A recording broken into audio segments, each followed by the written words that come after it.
मालवणमध्ये छत्रपती शिवाजी महाराजांचा पुतळा कोसळला, मात्र यावरून आता राजकारण सुरू झालं। शिवाजी महाराजांचा पुतळा कोसळणं हा राजकीय कट असल्याचा मोठा आरोप स्थानिक भाजपच्या नेत्यानं केलाय। सरकारला बदनाम करण्यासाठी विरोधकांनी प्रयत्न केला असावा अशी शक्यता भाजप प्रदेश उपाध्यक्ष अतुल काळसेकर यांनी बोलून दाखवलेली आहे। सीसीटीव्ही फुटेजच्या सह सॅटेलाइट फुटेज तपासणीची मागणी देखील काळसेकरांनी केलेली आहे।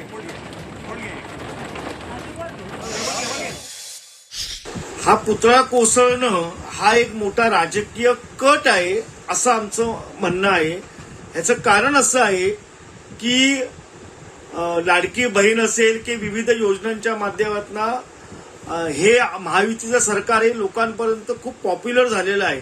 आणि आताच्या सगळ्याच्या घटना बघितल्या, बदलापूरची घटना जरी बघितली तरी बदलापूरची घटना ही निषेधार्थ आहे, पण त्या निमित्ताने झालेल्या आंदोलनाची दिशा जी बघितली तर हाही याच सगळ्या निवडणुकीच्या घातपाताचा हा एक मोठा भाग आहे।